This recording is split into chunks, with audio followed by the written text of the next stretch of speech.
This is Powered by Learning, a podcast designed for learning leaders to hear the latest approaches to creating learning experiences that engage learners and achieve improved performance for individuals and organizations. Powered by Learning is brought to you by DaVinci Interactive. We collaborate with our clients to bring order and clarity to content and technology. Learn more at davinci.com. Hello, and welcome to Powered by Learning. I'm your host, Susan Cort. With me today is DaVinci Senior eLearning Specialist, Jenica Jones. Thanks for joining me, Jenica. Thanks for having me, Susan. Today, we are very pleased to welcome longtime DaVinci partner and friend, Connie Malamed. Connie is a recognized learning experience designer and is the publisher of the eLearning Coach website that includes free resources and over 350 articles. She's the host of the eLearning Coach podcast and the author of 2 books. Welcome, Connie. Thanks for having me, Susan. Well, it's nice to talk to you again since we last interviewed you for the DaVinci video blog series. You certainly have a very long and impressive career. Take a minute or two to tell us a little bit about your journey and also what you're doing now. I've been in the field for 20-something years. I've seen so many amazing and wonderful changes in the way people are going about designing learning experiences. And about 9 months ago, I started a community called Mastering Instructional Design. And in that community, people get a chance to learn about instructional design, get a chance to practice it, and I give 4 live courses a year, and there are quite a few self-paced courses. So that's been the main focus of my career at this time, kind of a way to give back. Well, that sounds great. And I know this is something that Jenica is very passionate about as well. So I'm looking forward to hearing the dialogue between the two of you as the two of you discuss our topic today. Thanks, Connie. It's so nice to talk to you again. Over the years, as we have worked together at DaVinci, we have certainly seen the training industry evolve. Today, we want to talk about instructional design and learning experience design. How would you describe the difference between the two? Sure, I'd be happy to. I think that it's important to recognize that it's nothing clear-cut, that I see it more on a continuum, and that learning experience design encompasses instructional design and takes it to a different place from having a different mindset. So first of all, although there's no agreed upon definition, I think it's a good thing to discuss because a lot of people are calling themselves learning experience designers or saying that they're doing learning experience design. So we might as well try to define it as best we can. So I would say that learning experience design, first of all, has a very human-centered mindset and includes human-centered practices. And these were mostly borrowed from user experience design. Also, I feel like learning experience design is based on well-known research, so research that can be demonstrated. And finally, I would say that learning experience design is really the best of what we've learned over the past 10 or 20 years about taking people on an extended learning journey rather than thinking in terms of just one experience. That's great, Connie. I love that, the idea that it's more of just a journey. So I think that's where the different, like where learning experience design and instructional design, that idea of the mindset of what we do and what instructional design is in some cases, the mindset is on that, click through types of training. And if we can get people to kind of change their idea of what learning can be, and potentially the idea of having a learning experience could open their mind up to doing more of a journey and more than just a one-time experience for learning, and having that journey that, learning isn't just a one-time thing. It's something that you have to continue to do. I love that. So what would you say makes a great learning experience? Like what is that? What is that idea of just what is a good learning experience? Right. First of all, as with all instructional design, it has to have a goal and in workplace training, it's typically a performance goal. And it has to put the learner first. The designer needs to have empathy for the learner, understand the learner, almost immerse themselves in the learner's world to understand what they're thinking, feeling, doing every day. I think that it also has to engage people. I think we don't need to be scared of challenging people. And I think it needs to be motivating. And when it is relevant to a person's job or to a person's internal goals, that helps to make it motivating. And finally, I think it needs to be a great learning experience, needs to take people on a journey that helps them build long-term capabilities. If we just want someone to read a policy, we can send them a PDF document and let them check off that they've read it. We don't need an entire course for one little thing. In those cases, we can send people an email or find some other approach. Yeah, yeah. I like the thought that, the performance goal, that performance is the focus, or not the focus, but like the user is the focus. So put yourself in their shoes. What do they experience? How would they, what's the best way for them to learn how to do this is essential to doing a learning experience design. Putting them first, I think that's gets lost a lot of times. I know a lot of conversations tend to focus around the content and the the information that's in the training, and not so much of the learner. So that's great. Mm-hmm. One thing that I've been saying is that whereas we used to think of ourselves as content developers, I think we're kind of evolving as a field to see ourselves as experience creators. And that really makes a big difference. Mm-hmm. Yeah, and the challenging part of it, I think everyone can relate to that, where you've had this experience where things that stand out in your memory and things that you have this breakthrough moment where it was a challenge. It wasn't easy. It was something that you really had to work towards, but you remember that, and that's something that you built on, rather than it being very easy and just no challenge to it. There's very, very low cognitive input into it, and it's not necessarily memorable. So challenging the learners and making it a little difficult is a great way to increase the learning. Mm-hmm. So you talked a little about the outcomes and learner performance. I'm always curious as to what can make a better performance, better learning outcomes. What do you think about this learning experience design could potentially improve the outcomes for the training? Like, what's the benefit of it? Why would somebody want to do this versus what we think of as maybe a more traditional or the click-through type of training?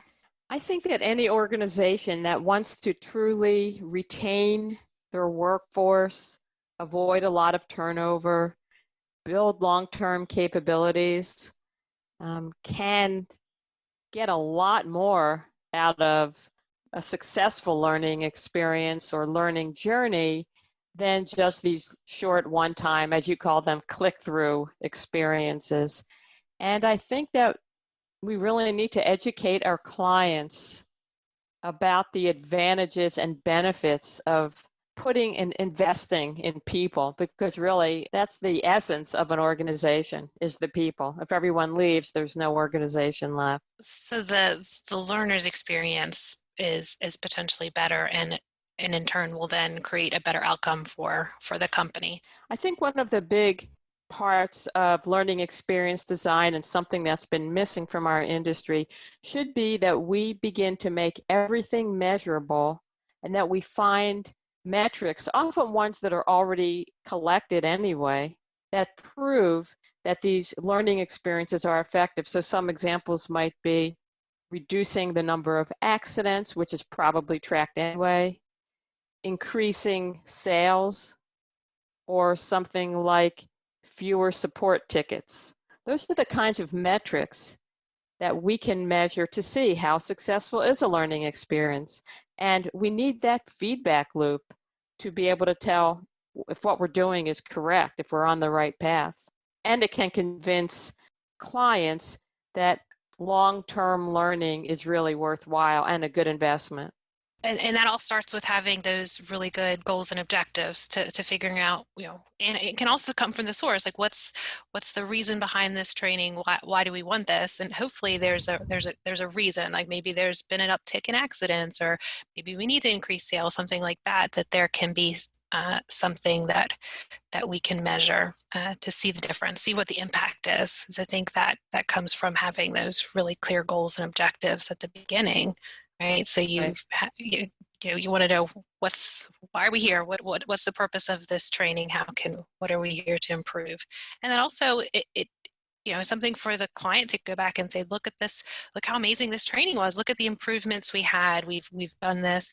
This training was worth it. It was worth the time, because it takes a lot of time. It's a lot of effort to do these courses and to have people go through these. So there was a purpose to it. It made an impact for the audience. Yeah, right. And then the interesting thing is, when a department begins to measure the performance outcomes, they become, rather than a cost center, they become a profit center. They're actually saving an organization money by reducing accidents or increasing sales.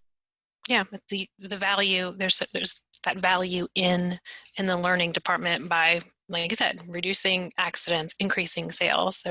You're more in demand. What you're doing has a direct impact on the bottom line and their performance. So we'll just kind of switch topics a little bit. Part of what we've talked about with learning experience design and how that's implemented if somebody wanted to transition and maybe do more of this learning experience design thinking, how does that play a role in, I think you kind of touched on a little bit earlier, but how does design thinking play a role in doing a learning experience design? Okay, well, design thinking is one method that I think can work well, but I think the key to the best implementation is that you're using a process that's iterative, and it's whatever one works with your company or your organization, so that rather than using a waterfall method where you start at the beginning and you don't get to evaluate until the end, and all along the way you're not getting any input from users, you should use an iterative method, and that's how you can put people at the center or use human-centered design. So design thinking is one way to do that, and it's probably the way I like, but that doesn't mean it'll work for everyone. But the point is, right from the start, you're developing empathy for the users, you're immersing yourself in their world, and you're getting input from them early on through prototyping so that you know whether you're on the right path. And some people have a concern about that because they might say, well, the users are not experienced learning professionals, so what do they know? So I think you have to find a balance. You get the input from the users and you kind of pair that with your own experience, with the research you've heard of or read about, and try to pair the two together so you find some kind of compromise between what you know and what the users are showing you. I think you can get some pretty good insights from talking to people.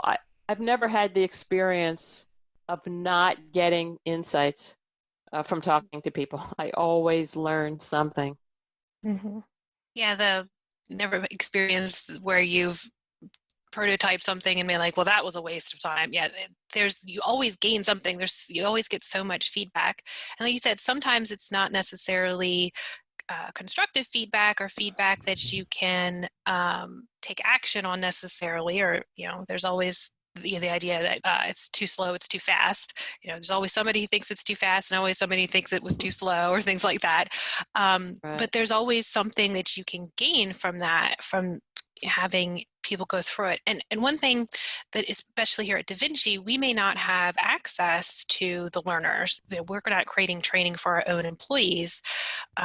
So we always struggle with potentially finding that audience or being able to do those prototypes because we don't have access. What are some creative ways that people can do that type of user testing but not necessarily have access to the end users? It's a good question. And it always surprises me when someone does say, well, they don't really know anything. You don't need to talk to the audience members. So I think rule number one, or approach number one, would be to push back on that a little in a gentle way and try to educate the client about how it can be an actual money-saving effort if you go and talk to audience members and really explain to them why and how and what they do. Because number one, if they're not letting you talk to people, it means that they may not understand the person's intelligence or insights, or maybe what their role is, and they may not understand how it actually prevents you from going down the wrong path and how it can improve performance. So that's number one. I would just try to gently push back through education and tell them of the benefits of it. But then another way is just to look, possibly try to find other people in the field. Maybe someone knows of someone whom you can test things out on. Another idea is to just read enough about the field, look at classified ads, see what kinds of skills these people are doing, and in every way possible, try to begin to build a persona, not from your own assumptions, but just from research. Maybe someone has a friend who works in a field that's similar. Maybe you can find stories about that. I've done that a lot of times when I've written up fictionalized scenarios. I can look and see what others are saying about training in that field and what topics people need to be educated on. So those are some ways that I've been able to do it without talking to the audience. Yeah, and the personas, I've seen that also done, and I've done this before where I kind of, like you talk about having empathy for the learners. You kind of put yourself in their shoes. You kind of come up with these the personas for the audience members of who's going to be there. So you kind of think about, based on that research, not just off the top of your head, but like based on that research of who those audience members are, kind of go through the process as you're designing, as you're developing, of putting yourself in those shoes in the meetings. Like, so what would, even give them a name, what would Tom think of this if they were, looking at this course, or what would Susan think of this course if she were taking it? And based on her personality and her needs, how would she reflect, or how would she, what feedback would she give, those types. Mm-hmm. So that's when potentially when you're brainstorming, or sometimes when we're designing, kind of take that idea of the personas that I've seen. I'd like to suggest one other tool in addition to a persona. It would be an empathy map, and you can find them online. And those, once you've gotten your persona developed, you can use an empathy map, and people really seem to like these when I do them during design thinking workshops.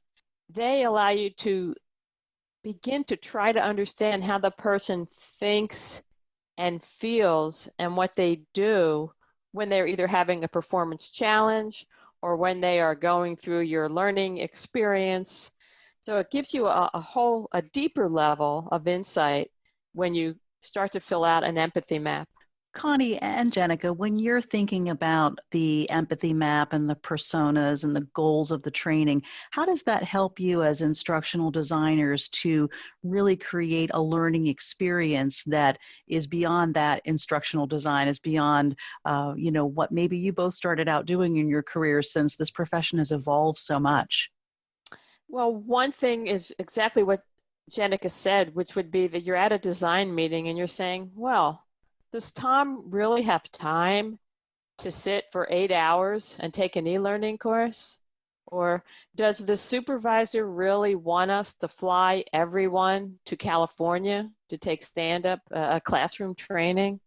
So it begins to personalize the experience, and you can try to imagine, you can think, oh, look, he works out in the field. He doesn't have time. He doesn't even own a computer. So that means that we have to create something for his phone that he can just swipe through very quickly. How can we do this? Or would he prefer text messages? So think of the context that the person lives and works in. Or I'm thinking, like you're saying, like somebody in the field, or maybe a podcast, maybe something that a salesperson or something like that. Maybe it's something that they can listen to while they're in their car driving to their next appointment. That's how, if you put yourself in their shoes and you have the flexibility to come up with the best solution for the outcomes, for the goals and the objectives. What I say is the traditional typical course maybe isn't the best way, but let's think outside of the box. And if we are thinking of those goals and objectives, we can think of these creative ways. Maybe it's an app, maybe it's Mhm. a podcast, maybe it's just an email that we send them, or a reminder, something like that that could be more creative and more effective. It's not just more creative, but it's more effective. Yeah, it sounds Right. like what you're saying is those learning experiences then become more relevant. And they fit into the person's context and life. And some people say context is everything. And it really does make sense. What about people who for whom English is not their native language? Well, you're not going to give them big, long text-based screens, so maybe you might need to translate it into their native language. Just context is everything, or almost everything.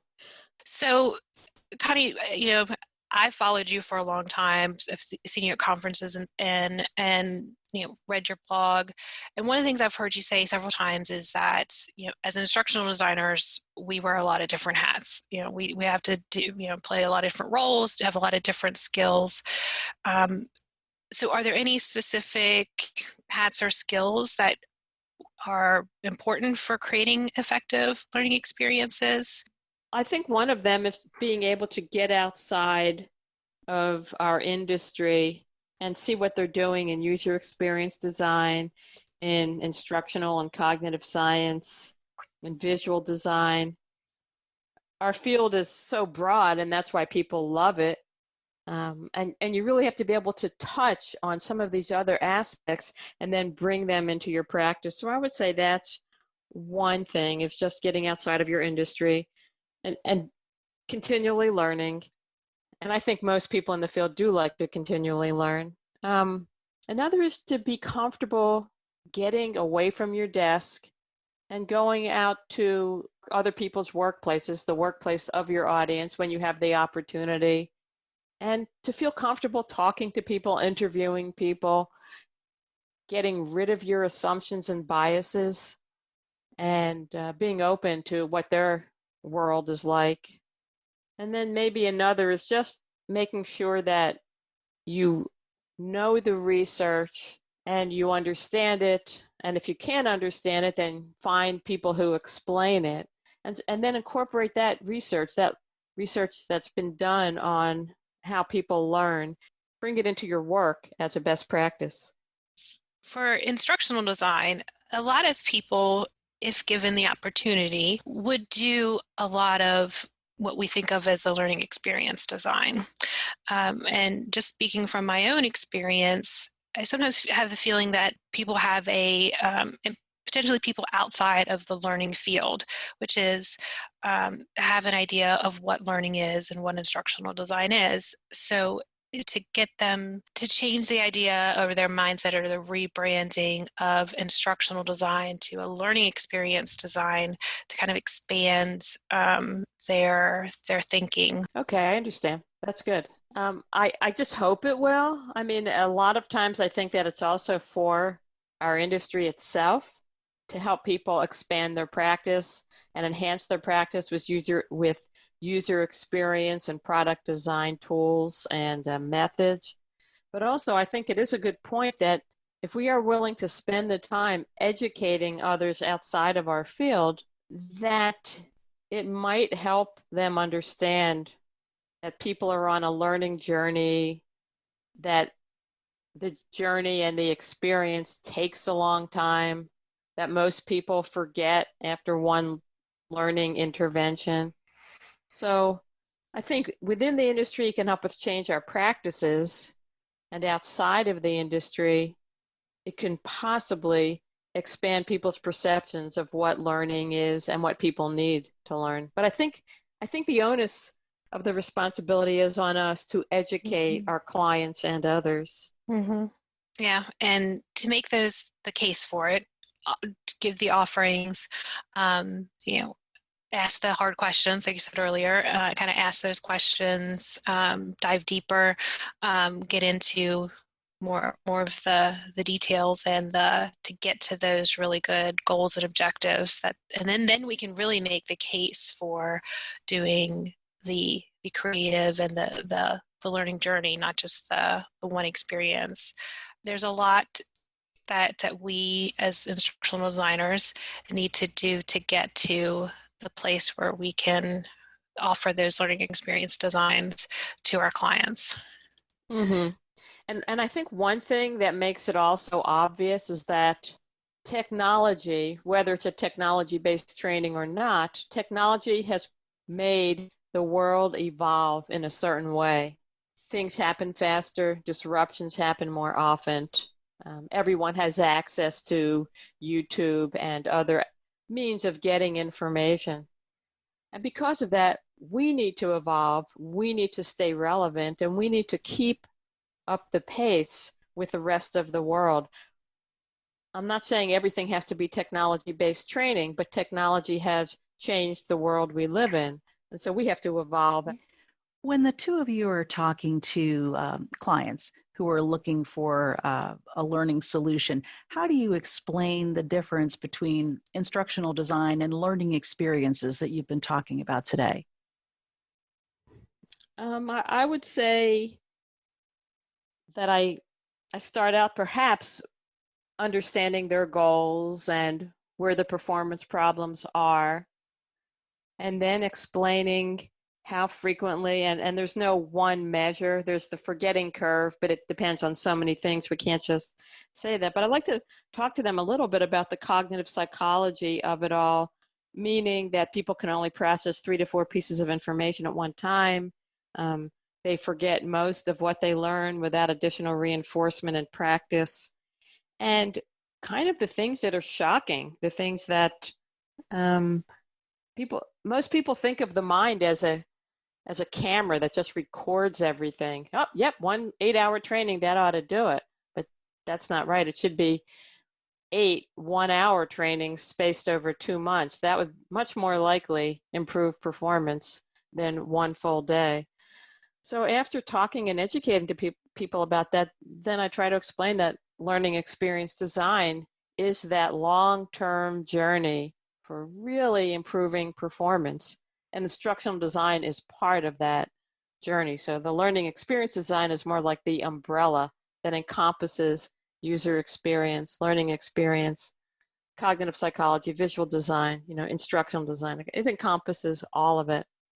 And the idea that instructional design plays a huge part in learning experience design, but it's getting the client a lot of times to expand their perception of what a learning can be, and to potentially go from what they came in thinking that they wanted, an 8-hour in-person classroom training, or they wanted a 2-hour e-learning course, to maybe broadening their perception and thinking, well, maybe they don't need an e-learning, a 2-hour e-learning course. Maybe we can do a couple micro learnings with maybe a podcast and a follow-up emails or something like that would be better fit for their learners and for the audience. It's kind of more of a changing their perception of what the learning can be. I agree. So often people need micro-learning, like what you were talking about, or some small bits of small tutorials, short tutorials, and then they need job aids or some type of support on the job.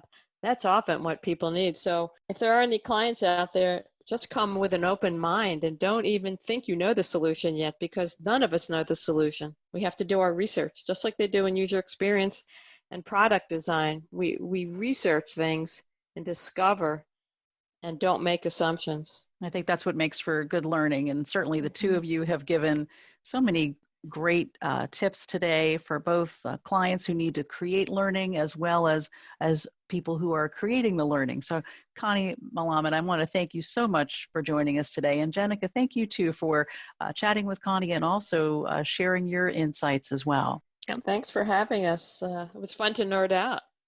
Yes, we definitely geek out when we get talking about this topic, definitely. Well, you can tell the two of you are very passionate about it, so thank you. Jenica, what are some of the key takeaways from your talk today with Connie?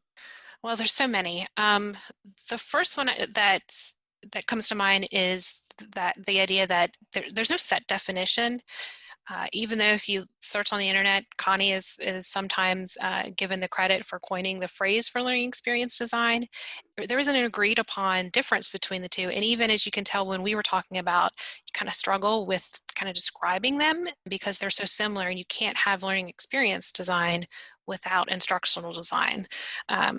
So that's the first thing, is that it's not an agreed upon thing. It's not like you can just go out and look at the definition for it. Second thing is it being human-centered. The focus is on the learner. You have to put yourself in the learner's shoes. You have to, the empathy. We talked about the personas, the iterative testing. So getting that focus back on the learners and having them be a part of the experience, and having it being centered on them and their performance. And I also love the idea that what she said, that learning experience design takes the best of what we've learned from instructional design. So it's kind of all the good things. I think I mentioned, learning experience design is kind of those things that as an instructional designer, we want to be able to do that we don't always get a chance to do. So learning experience design takes all of the research, all of the UI UX, all of the best things that we've learned over the years, and kind of creates this I would say new mindset to it, and this new experience for learning. Yeah, it seems like a new way of thinking in a sense. Mm-hmm. Yeah, it's kind of reframing it in a way, I think, that it is a better description of what learning can be. It's an experience. It's not a one-time event. Think of it as an experience, and we're creating this learning experience for the audience rather than a one-time event. And also, kind of going along with that, is that it's a journey. It's this journey of learning, because like Connie mentioned, the mind does not work as a camera. You don't just record that 8-hour training session or that 15-minute e-learning course that you took. It's not a snapshot. So it's a journey. It's best to do the learning at different points in time, because that helps you with your learning. And we've, just from the science, we know that's the best way to learn. So the idea of creating a journey for the learners and not a one-time event. Thanks, Jenica. It was really nice to talk with you. Oh, you too, Susan. This was a lot of fun. And many thanks to our friend Connie Malamed for joining us today. You can learn more about Connie by visiting the eLearningCoach.com. If you have any questions about what we talked about today, you can also reach out to us on DaVinci's social channels, through our website, davinci.com, or by emailing us at poweredbylearning@davinci.com. Powered by Learning is brought to you by DaVinci Interactive. For more than 25 years, DaVinci has provided custom learning solutions to government agencies, corporations, medical education and certification organizations, and educational content providers. We collaborate with our clients to bring order and clarity to content and technology. Learn more at davinci.com.